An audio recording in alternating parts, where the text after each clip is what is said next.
Sus hijos no superaban la muerte de su madre, atrapados en un luto silencioso dentro de una mansión que valía millones, pero carecía de alma, hasta que la nueva empleada de limpieza hizo algo que desafiaba toda lógica y estatus social.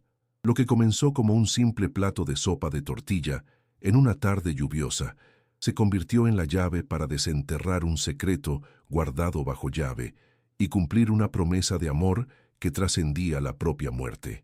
¿Cómo es posible que una mujer humilde, armada solo, con una cuchara y una receta antigua, pudiera sanar heridas que un padre millonario, con todo su poder e influencia, no había podido ni siquiera tocar en más de un año? Esta historia te demostrará que los milagros más grandes a menudo vienen en los gestos más pequeños. Si crees que Dios pone ángeles en nuestro camino cuando más los necesitamos, suscríbete ahora mismo a nuestro canal y déjanos un like para que esta bendición llegue a más personas. Prepárate, porque lo que estás a punto de descubrir te recordará que la verdadera riqueza no se encuentra en una cuenta bancaria. En el corazón palpitante de Lomas de Chapultepec, en la Ciudad de México, la mansión de la familia de la Vega se alzaba como un monumento a la frialdad. Era una tarde de otoño, y la lluvia incesante golpeaba los enormes ventanales de cristal que, en lugar de ofrecer una vista, parecían encerrar aún más la desolación que habitaba dentro. La casa era una obra maestra del diseño minimalista, una caja de acero y mármol donde la iluminación de autor proyectaba sombras largas y gélidas sobre muebles carísimos y obras de arte contemporáneo que no transmitían emoción alguna. No había fotografías familiares en las paredes, ningún rastro de risas pasadas o de calor humano. El único sonido que rompía el silencio sepulcral era el tic-tac rítmico y opresivo de un reloj de pared, un recordatorio constante del tiempo que pasaba sin sanar nada. Este hogar, que gritaba opulencia al mundo exterior, susurraba una historia de abandono y soledad en cada uno de sus rincones vacíos. En el centro de este mausoleo de lujo vivía Ricardo de la Vega, un hombre de 45 años que era tan arquitecto de su fortuna como de su propia desdicha. Como CEO de una de las firmas de tecnología financiera más exitosas de México, su vida era un desfile de trajes a la medida, reuniones de alto nivel y decisiones que movían millones. Caminaba por los pasillos de su propia casa con la rigidez de un soldado, su corbata de seda siempre un poco floja al final del día, el único indicio de la asfixia que sentía. Su cabello, peinado con una precisión milimétrica, siempre tenía un mechón rebelde que desafiaba su control, un pequeño reflejo del caos que se negaba a admitir. Sus ojos grises, alguna vez llenos de ambición y vida, ahora eran dos ventanas a un agotamiento profundo, una fatiga del alma que ningún éxito profesional podía aliviar. Era el rey de un imperio financiero, pero el prisionero de un hogar sin calor. Ricardo se había convertido en un maestro del escapismo emocional. El trabajo era su refugio, su anestésico. Cada noche llegaba más tarde, usando las excusas de conferencias telefónicas y reportes urgentes para posponer el momento de cruzar el umbral de su casa, donde el silencio lo acusaba con más fuerza que cualquier junta directiva. Se encerraba en su despacho, un santuario de caoba y tecnología de punta, donde los gráficos ascendentes y las proyecciones de mercado le ofrecían una ilusión de orden. Allí, rodeado de la lógica fría de los números, podía ignorar el dolor ilógico que anidaba en los cuartos de sus hijos. Se había convencido a sí mismo de que proveer era su única forma de amar, construyendo un muro de riqueza para no tener que construir puentes de afecto, puentes que él mismo había dinamitado un año atrás. El verdadero peso que encorvaba sus hombros no era la responsabilidad de su empresa, sino una culpa devoradora. Su esposa, el sol alrededor del cual giraba. Su universo se había apagado en un trágico accidente automovilístico mientras él estaba en un viaje de negocios en Nueva York, cerrando el trato que lo consolidaría como un titán de la industria. Esa victoria profesional se había convertido en su cadena perpetua. En las horas más oscuras de la noche, cuando el silencio de la mansión era absoluto, la misma pregunta lo torturaba. Si hubiera estado allí, si hubiera contestado su última llamada, ¿estaría ella viva? Esta duda Era un veneno que había petrificado su corazón, haciéndole creer que el amor y la conexión solo traían un dolor insoportable y que la distancia era la única armadura posible para protegerse a sí mismo y a lo que quedaba de su familia. Así, Ricardo de la Vega personificaba la más cruel de las paradojas. Era un hombre capaz de orquestar complejas estrategias financieras que salvaban empresas de la quiebra, pero era completamente incapaz de salvar a su propia familia del naufragio emocional. Podía hablar ante auditorios de miles, inspirando confianza y admiración, pero no podía cruzar el pasillo para preguntarle a su hija Sofía, de 14 años, cómo se sentía, ni consolar a su hijo Mateo, de 8, quien se había refugiado en un mutismo casi total desde la muerte de su madre. Esta impotencia era su secreto más vergonzoso, una debilidad que ocultaba bajo una fachada de arrogancia y una agenda implacable. Era un hombre inmensamente rico en el banco, pero vivía en la más absoluta miseria afectiva. Un padre que había olvidado cómo ejercer el único rol que de verdad importaba. Fue en una de esas tardes grises y monótonas que la figura de Elena Ramírez cruzó por primera vez el imponente umbral de la mansión de La Vega. A sus 52 años, vestida con un uniforme sencillo pero impecable, parecía una pieza fuera de lugar en aquel museo de opulencia estéril.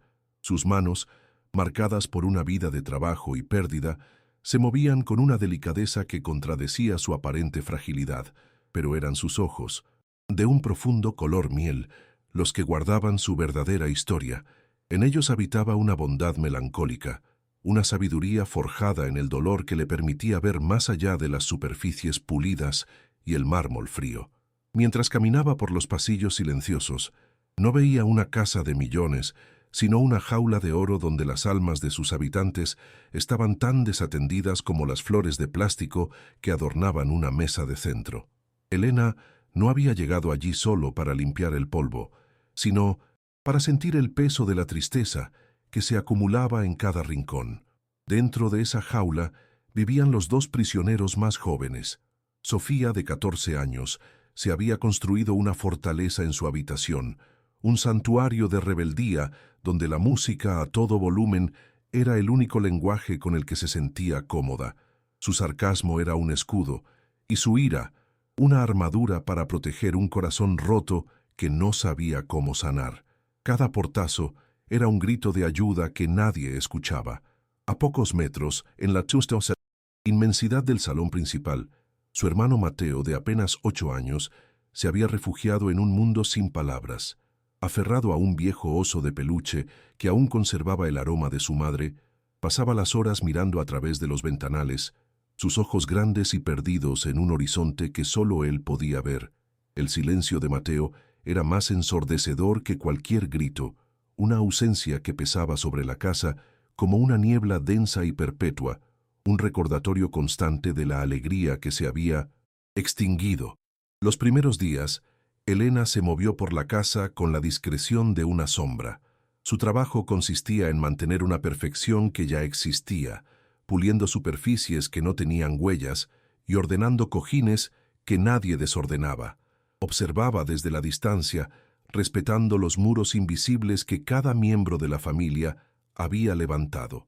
Veía a Ricardo llegar tarde, con los hombros vencidos por un peso que no era solo el de su imperio, y desaparecer en la oscuridad de su despacho.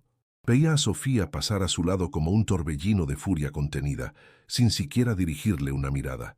Y veía a Mateo, pequeño y solo, un náufrago en su propio hogar. Elena no intentó forzar una conexión.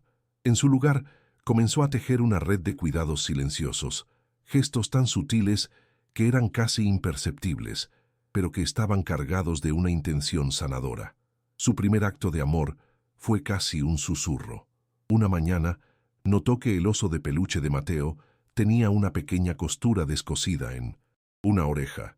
Con el cuidado de una cirujana, mientras el niño dormía, tomó aguja e hilo y reparó el daño con una puntada casi invisible, reforzando al único confidente del pequeño. A Sofía, que nunca comía nada de lo que se le preparaba, le dejó un pequeño plato con fruta fresca cortada en su escritorio, sin decir una palabra, un ofrecimiento que no pedía nada a cambio. No eran órdenes de su empleador, eran impulsos de un corazón que entendía el lenguaje del abandono. Elena sabía que las heridas más profundas no se curan con grandes discursos, sino con pequeños actos de bondad que le recuerdan al alma que no está sola. Estaba plantando semillas de calor en un invierno que parecía no tener fin, esperando pacientemente a que algo, por pequeño que fuera, comenzara a brotar. El punto de quiebre llegó en una noche de martes, idéntica a todas las demás. La lluvia golpeaba con una furia monótona los ventanales, mientras Ricardo de la Vega cruzaba el umbral de su casa, el peso del día hundiéndole los hombros. Su rutina era un mecanismo de relojería: dejar el portafolio en la consola, aflojar el nudo de la corbata y dirigirse directamente a la clausura de su despacho, su búnker contra los fantasmas del hogar. Pero esa noche algo rompió el guión. Un aroma denso y nostálgico se abrió paso a través del aire estéril de la mansión. Era inconfundible, una fragancia que pertenecía a otro tiempo, a otra vida. Sopa de tortilla. No cualquier sopa, sino la receta exacta de su esposa, esa que ella preparaba con un toque secreto de chiles pasilla y que solo aparecía en las noches de tormenta, como aquella. El olor lo detuvo en seco, un ancla arrojada al pasado que lo dejó varado en medio del frío mármol, confundido y con un dolor agudo y familiar floreciendo en su pecho. Siguiendo el rastro de aquel fantasma olfativo, sus pies lo llevaron en una dirección que había evitado durante más de un año: la cocina. El corazón le latía con una extraña mezcla de temor y anticipación. Al empujar la puerta batiente, la escena que se reveló ante él fue tan surrealista que por un momento pensó que el agotamiento le estaba jugando una mala pasada. Allí, sentados en la pequeña y modesta mesa de servicio que jamás habían utilizado como familia, estaban Sofía y Mateo. El vapor de 2 tazones humeantes empañaba el aire a su alrededor, creando un halo de calidez en el rincón más olvidado de la casa. Frente a ellos, de pie junto a la estufa, estaba Elena, moviéndose con una calma serena. No era una escena de caos ni de desobediencia. Era una estampa de paz, un pequeño y silencioso milagro que desafiaba la lógica desoladora de su existencia diaria, un acto de vida en medio de un mausoleo. El impacto psicológico sobre Ricardo fue inmediato y devastador. Su mirada se clavó en Mateo. El pequeño, su hijo perdido en un océano de silencio, levantaba la cuchara hacia su boca con una lentitud casi ceremonial. Tras cada bocado, sus grandes ojos buscaban los de Elena, y en esa conexión, muda, Ricardo vio una gratitud tan pura y profunda que le robó el aliento. Vio confianza, vio consuelo, vio todo lo que él, su padre, había sido incapaz de ofrecerle. Luego observó a Sofía. Su habitual postura de desafío se había disuelto, reemplazada por una vulnerabilidad que no le había visto desde el funeral. Estaba simplemente comiendo, absorta en el calor del plato, permitiéndose ser cuidada. En ese instante, Ricardo no sintió rabia por la intrusión de Elena, sino una oleada de vergüenza y celos tan intensa que le quemó la garganta. Una extraña había logrado lo imposible con un simple plato de sopa. Cuando Elena finalmente se percató de su presencia en el umbral, no hubo sobresalto ni miedo en su rostro. Simplemente lo miró, y en sus ojos miel Ricardo no vio a una empleada que había cruzado una línea, sino a una mujer que entendía el lenguaje del dolor. Le ofreció un leve asentimiento, un gesto de respeto que no pedía disculpas, sino que reconocía la sagrada tregua que se había forjado en esa cocina. Sofía levantó la vista, su rostro transformándose en una máscara de desafío, esperando la reprimenda, el estallido de furia que restablecería el orden gélido de la casa. Pero las palabras no salieron de la boca de Ricardo. El dique de su autocontrol se había roto. La rutina se había hecho añicos, y en su lugar surgió un dilema insoportable: aferrarse al dolor que conocía o dar un paso hacia el calor desconocido que una desconocida había encendido en el corazón de su hogar. La noche de la sopa de tortilla no fue un final feliz, sino el comienzo de una guerra silenciosa. Ricardo, despojado de su armadura de arrogancia, comenzó a habitar su propia casa de una manera torpe y vacilante. Ya no se refugiaba en su despacho, sino que buscaba excusas para merodear por la cocina, observando a Elena desde la distancia, como un extranjero en su propia tierra. Sentía una vergüenza paralizante. Esta mujer, con su sueldo modesto y sus manos callosas, había logrado en una noche lo que sus millones no habían podido comprar en un año: un atisbo de paz. Esta nueva dinámica creó una barrera invisible pero infranqueable. Para sus hijos, Elena era calor y consuelo. Para Ricardo, era el espejo de su fracaso, un recordatorio constante de que el lenguaje del amor no se hablaba con transferencias bancarias, sino con gestos que él había olvidado por completo, creando un abismo de desconfianza en sí mismo. Este cambio sutil en la atmósfera de la mansión no pasó desapercibido. Beatriz, la hermana de su difunta esposa, comenzó a hacer visitas más frecuentes, sus ojos afilados escudriñando cada rincón con una desaprobación gélida. Beatriz era la guardiana autoproclamada de la memoria de su hermana, y en su visión clasista y rígida, la presencia de Elena en el corazón del hogar era una profanación. Veía la sonrisa incipiente de Mateo no como una señal de sanación, sino como una traición. La creciente calma de Sofía no era progreso, sino la prueba de que una extraña estaba borrando el recuerdo de su madre.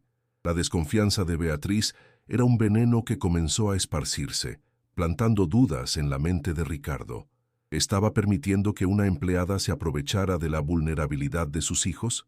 El miedo, alimentado por el juicio social, comenzó a erigir un muro entre él y la única fuente de luz que había aparecido en su hogar.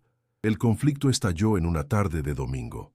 Beatriz, incapaz de contener su indignación, confrontó a Ricardo en la sala principal, su voz un látigo de acusaciones. Lo señaló como un padre negligente, un hombre que prefería delegar la crianza de sus hijos a una sirvienta antes que enfrentar su propio dolor. La frase más cruel, sin embargo, fue la que apuñaló el corazón de Ricardo. ¿Cómo te atreves a dejar que una extraña ocupe su lugar en la cocina, en el corazón de mis sobrinos? Estás reemplazándola. Cada palabra estaba diseñada para activar el trauma y la culpa que Ricardo llevaba como una segunda piel. No, era una simple discusión familiar. Era un juicio sobre su valía como esposo y como padre. Se sintió atrapado, desgarrado entre el deber de honrar la memoria de su esposa y la necesidad desesperada de ver a sus hijos sonreír de nuevo, sin importar quién provocara esas sonrisas. La amenaza de Beatriz se convirtió en un ultimátum. Le advirtió que si no despedía a Elena y retomaba su rol de padre de una manera que ella considerara apropiada, no dudaría en iniciar un proceso legal para obtener la custodia de los niños, alegando negligencia emocional. El miedo se apoderó de Ricardo con una fuerza devastadora. El trauma de perder a su esposa ahora se veía magnificado por la posibilidad de perder también a sus hijos. La mansión, que ya era una prisión de lujo, se convirtió en un campo de batalla donde cada decisión podía llevarlo a la ruina total.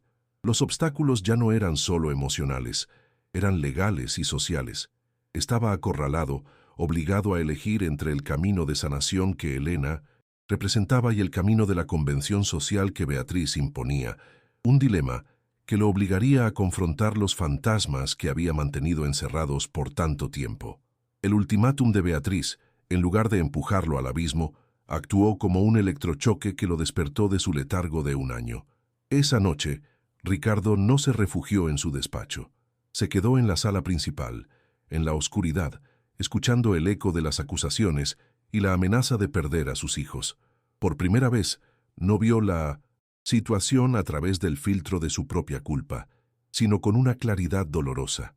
Despedir a Elena significaba extinguir la única chispa de calor que había penetrado la coraza de hielo de su hogar. Significaba volver a sentenciar a Mateo al silencio y a Sofía a su furia solitaria. En esa larga vigilia, rodeado por los fantasmas de su fracaso, tomó la primera decisión significativa desde la muerte de su esposa. No iba a ceder.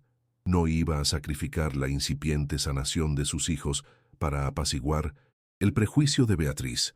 Decidió luchar no con la arrogancia de un CEO, sino con la desesperación de un padre que finalmente entendía que estaba al borde de perderlo todo para siempre. Su transformación comenzó con acciones pequeñas, casi imperceptibles, pero que requerían un esfuerzo monumental. Al día siguiente, llegó a casa cuando el sol aún no se había puesto, un evento tan inusual que Sofía lo miró con abierta sospecha. En lugar de encerrarse, caminó directamente a la cocina, donde el aroma del guiso de Elena ya perfumaba el aire. Se sentó en la pequeña mesa de servicio, la misma donde había presenciado el milagro de la sopa, y simplemente observó. No dio órdenes ni hizo preguntas de negocios. Preguntó a Mateo sobre su día en la escuela, y aunque solo recibió un encogimiento de hombros, no se rindió. Le preguntó a Elena sobre el origen de la receta que preparaba, escuchando con una atención que nunca antes había demostrado. Era torpe, incómodo, un gigante aprendiendo a caminar de nuevo en su propio hogar, pero cada gesto era un ladrillo que comenzaba a reconstruir los puentes que él mismo había dinamitado. Impulsado por una necesidad visceral de entender, Ricardo se embarcó en una investigación silenciosa. Sabía que la clave no estaba en enfrentar a Beatriz con argumentos, sino con una verdad que ni ella pudiera refutar. Una noche, después de que todos se habían retirado a sus habitaciones, se atrevió a hacer lo que había evitado durante más de un año. Entró al estudio de su esposa, que había permanecido sellado como una tumba. El aire estaba cargado de su perfume y de polvo, un santuario de recuerdos dolorosos. Con manos temblorosas, comenzó a revisar sus cosas, no como un intruso, sino como un peregrino buscando una señal. Sus dedos se detuvieron en un viejo cuaderno de cocina, con la cubierta de cuero gastada y las páginas manchadas. Era allí donde ella guardaba sus secretos culinarios, las recetas que habían sido la banda sonora de su vida familiar, y sintió con una certeza abrumadora que la respuesta estaba entre esas páginas. Con el corazón latiéndole en la garganta, buscó la receta de la sopa de tortilla. La encontró casi al final, la caligrafía elegante de su esposa llenando la página con instrucciones precisas. Pero no fue la receta lo que le robó el aliento. Al pie de la página, escrita con una tinta ligeramente diferente, había una nota que nunca había visto. Decía: Elena, gracias por ser mi amiga. Si algún día falto, confío en que esta sopa les recuerde a los niños que siempre los amaré. El mundo de Ricardo se detuvo. Elena no era una extraña. Era la confidente secreta de su esposa, la guardiana de su legado de amor. La vergüenza lo inundó, seguida de una oleada de gratitud tan inmensa que lo hizo doblarse sobre la mesa. No estaba reemplazando a su esposa. Sin saberlo, estaba cumpliendo su último deseo. En ese instante, su dolor se transformó en propósito y su miedo en una resolución de acero. Ahora tenía la verdad y con ella iba a salvar a su familia. El peso del recetario en sus manos se sentía más abrumador que cualquier informe financiero. La simple nota manuscrita no era tinta sobre papel, sino una voz desde la tumba, un testamento de amor tan profundo que destrozó el blindaje de dolor y culpa que Ricardo había usado durante un año. Elena no era una intrusa, era una emisaria, una guardiana elegida por el amor de su vida. Cada plato de sopa, cada gesto de cuidado, no había sido una usurpación, sino el cumplimiento de una promesa sagrada. La vergüenza lo inundó con la fuerza de una marea helada. Mientras él juzgaba y desconfiaba, cegado por su estatus y su propio sufrimiento, esta mujer humilde honraba a su esposa de la manera más pura posible. Se dio cuenta de que la verdadera negligencia no había sido su ausencia física, sino su ceguera espiritual. Su esposa, incluso desde el más allá, había intentado guiarlo de regreso a sus hijos a través de Elena, y él casi destruye ese puente. En ese instante, su misión cambió. Ya no se trataba de sobrevivir al duelo, sino de convertirse en el hombre digno del plan que su esposa había trazado para salvarlos a todos. Con esta nueva claridad, las piezas del rompecabezas de las últimas semanas comenzaron a encajar con una precisión escalofriante. Las palabras de Beatriz, su seguridad casi profética sobre los acontecimientos dentro de la casa, ya no parecían meras suposiciones. Recordó las miradas furtivas de Javier, el chófer de la familia, sus preguntas casuales sobre el estado de ánimo de los niños o las rutinas de Elena, que ahora sonaban a interrogatorios encubiertos. A la mañana siguiente, Ricardo lo confrontó. no con la furia de un jefe traicionado, sino con la calma gélida de un estratega que ya conoce el resultado. Sin levantar la voz, le presentó a Javier la evidencia de sus llamadas a Beatriz. El hombre se desmoronó, confesando que había estado informando a la señora, convencido de que protegía el linaje de la familia de una arribista. La revelación fue un golpe sordo y profundo. La injusticia no era solo el prejuicio de su cuñada, sino una red de espionaje y clasismo operando bajo su propio techo, envenenando el aire que sus hijos respiraban y conspirando contra su sanación.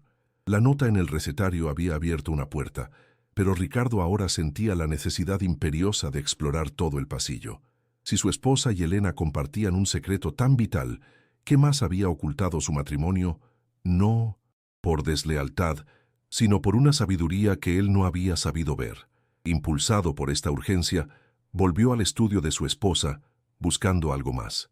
En el fondo de un armario, detrás de una pila de álbumes de fotos, encontró una pequeña caja de madera que no recordaba haber visto.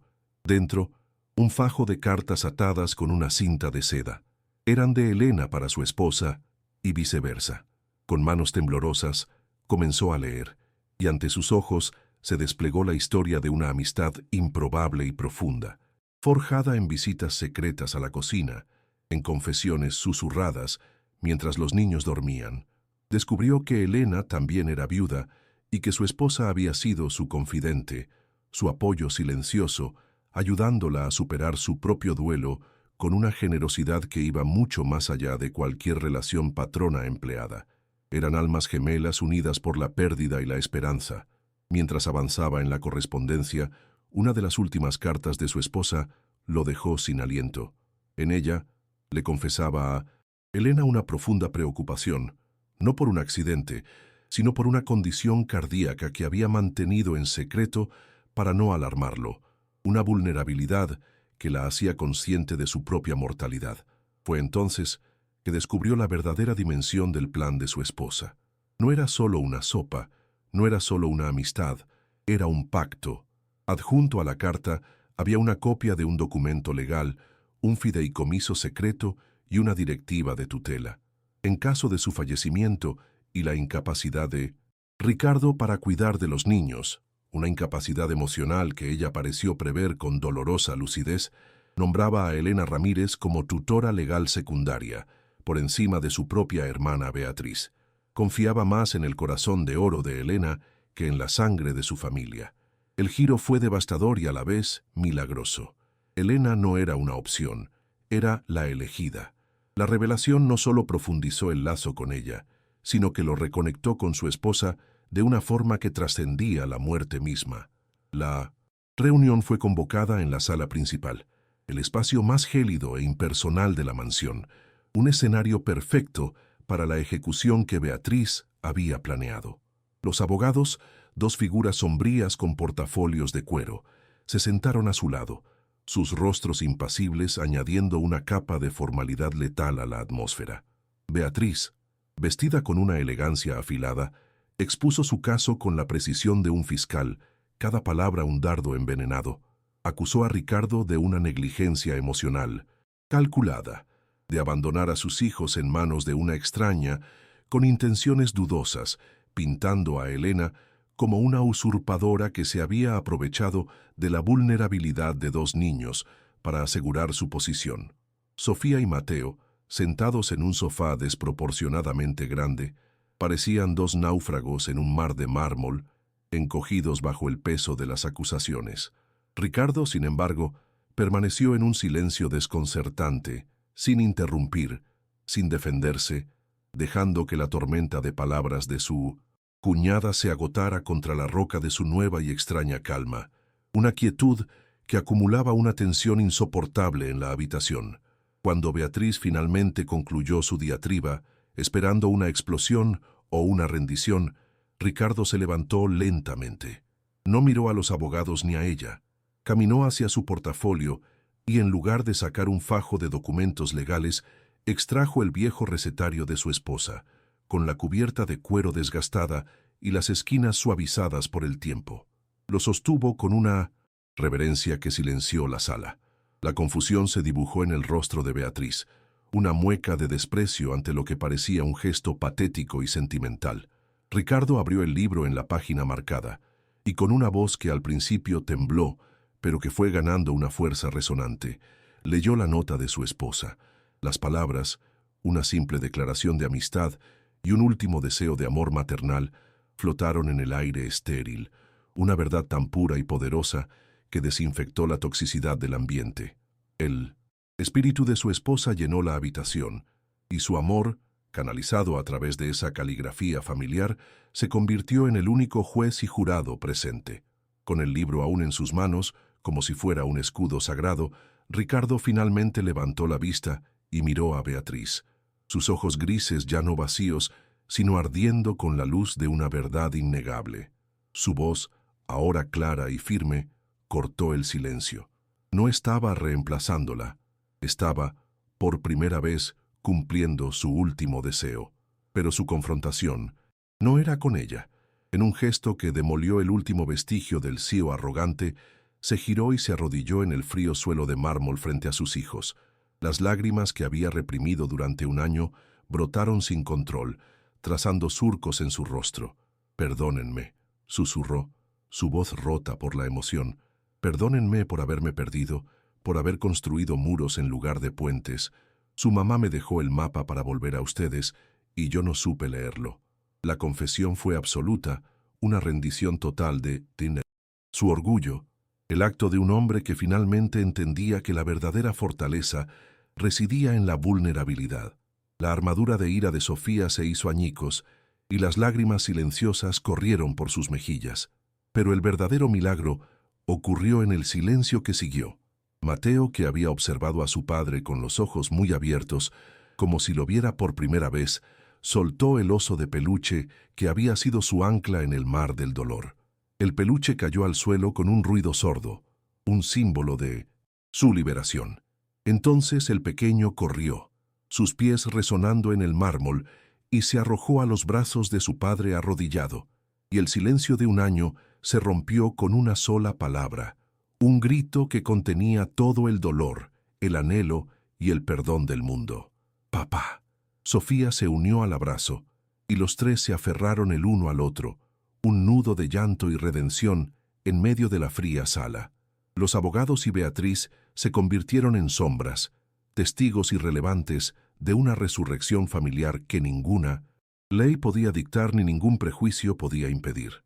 En ese instante, la mansión dejó de ser una tumba y se convirtió en un hogar. La derrota de Beatriz no fue ruidosa, sino un desvanecimiento silencioso. Ella y sus abogados se retiraron de la sala como sombras que se disuelven al amanecer, su arsenal de acusaciones legales reducido a cenizas por la simple y ardiente verdad de una nota en un recetario. En su lugar quedó un silencio nuevo, no el vacío opresivo de antes, sino un espacio sagrado y frágil donde una familia rota comenzaba a respirar de nuevo. Ricardo, aún abrazado a sus hijos, sintió el peso de su redención, pero también la punzada de una ausencia crucial. La arquitecta de ese milagro, la portadora del legado de su esposa, no estaba allí para presenciarlo. En ese instante, supo que la sanación de su hogar no estaría completa hasta que la pieza central regresara. Dejó a sus hijos bajo el cuidado de una Sofía, cuya mirada había perdido el filo de la ira, para dar paso a una suave comprensión, y se embarcó en la misión más importante de su vida, encontrar a Elena y traerla de vuelta, no a su trabajo, sino a su hogar. El viaje lo llevó a un modesto edificio de apartamentos en una colonia obrera, un universo de distancia de la opulencia de Lomas de Chapultepec. Cuando Elena abrió la puerta, no había sorpresa en sus ojos color miel, solo una profunda y serena expectación, como si supiera que ese momento llegaría. Ricardo, el titán de las finanzas, se sintió pequeño y torpe en el umbral de aquella humilde vivienda. No hubo excusas ni justificaciones. Con una voz despojada de toda arrogancia, le pidió perdón. Le habló del recetario, de las cartas, de la amistad que desconocía y de la ceguera que lo había consumido. No le ofreció su trabajo de vuelta, le ofreció una verdad. Le pidió que regresara, no como una empleada, sino como la guardiana del hogar, un título que él mismo acuñó para honrar el rol que su esposa le había encomendado en secreto. Elena escuchó, en silencio, y su respuesta no fue una palabra, sino un leve asentimiento y una sonrisa que contenía todo el perdón y la compasión del mundo. El regreso de Elena no fue una restauración del antiguo orden, sino el nacimiento de uno nuevo. La mansión de la Vega comenzó a despojarse de su frialdad como un cuerpo que recupera el calor. Los muros blancos y vacíos se poblaron de fotografías, instantáneas de momentos imperfectos y felices. Mateo riendo a carcajadas mientras su padre lo empujaba en un columpio. Sofía enseñándole a Ricardo una canción en su guitarra, los tres juntos en la cocina intentando replicar una receta bajo la paciente mirada de Elena. El tic-tac opresivo del reloj de pared fue ahogado por el sonido de las conversaciones, las risas y el parloteo incesante de un niño que había recuperado su voz. Ricardo ya no llegaba tarde. Llegaba con la urgencia de quien no quiere perderse un solo segundo de la vida que casi le fue arrebatada. La casa, antes un mausoleo de lujo, se había transformado en un lienzo vibrante de afecto, un testimonio de que un hogar no se construye con mármol y acero, sino con actos de amor. La transformación de Ricardo trascendió las paredes de su hogar. Comprendió que la deuda de gratitud que sentía no podía pagarse solo con un sueldo o un título. En honor a la mujer que le había enseñado el verdadero significado de la riqueza, creó la Fundación Amelia de la Vega, una organización dedicada a apoyar a trabajadoras del hogar y madres solteras, ofreciéndoles becas educativas para sus hijos y asistencia legal. Fue su manera de multiplicar la bondad que Elena le había mostrado, de asegurarse de que el legado de compasión de su esposa no muriera con ella. En las reuniones de su nueva junta directiva, a menudo compartía su historia, resumiendo su nueva filosofía de vida en una frase que se convirtió en su mantra. Aprendí de la manera más difícil que la verdadera riqueza no se cuenta en acciones de la bolsa, sino en las cucharadas de sopa que se comparten en una noche de tormenta. Su recompensa no fue financiera, sino espiritual, la paz de un hombre que finalmente había aprendido a ser padre, a ser humano. 5 años después, la mansión en Lomas de Chapultepec ya no era un monumento a la frialdad, sino un vibrante epicentro de calidez que irradiaba hacia afuera, tocando vidas mucho más allá de sus muros. La Fundación Amelia de la Vega se había convertido en un faro de esperanza, y Sofía, ahora una brillante y compasiva estudiante universitaria, estaba al frente junto a su padre, liderando proyectos que brindaban no solo ayuda financiera, sino también apoyo emocional a familias fracturadas por la pérdida. Mateo, un adolescente vibrante cuya risa ahora llenaba cada rincón de la casa, había desarrollado una pasión por la cocina, pasando horas en la cocina con Elena, aprendiendo no solo recetas, sino los secretos de un corazón que sabe cómo sanar a través del alimento. Ricardo, con más canas en el cabello pero una paz sin precedentes en sus ojos, a menudo recibía llamadas de extraños referidos por la fundación. Escuchaba pacientemente sus historias de duelo y desconexión, y su consejo era siempre el mismo, una verdad simple y profunda aprendida en su propia cocina. A veces la ayuda que necesitas no viene de donde la esperas. ¿Tienen hambre? Conozco una receta que podría ayudar. El legado de la sopa de Amelia había trascendido sus orígenes, convirtiéndose en un símbolo de esperanza, un recordatorio de que la herencia más poderosa no es el dinero ni el estatus, sino un simple acto de amor, pasado de un alma a otra, una cucharada a la vez. Si esta historia de sanación y redención tocó tu corazón, déjanos un like para que más personas puedan sentir su calor. ¿Alguna vez un pequeño gesto de bondad cambió tu día por completo? ¿Crees que las personas correctas llegan a nuestra vida justo cuando más las necesitamos, como ángeles enviados por Dios? Suscríbete a nuestro canal para no perderte más historias que nos devuelven la fe en la humanidad y en el poder del amor para reconstruir lo que está roto. Comenta abajo. El verdadero hogar se construye con amor, no con ladrillos.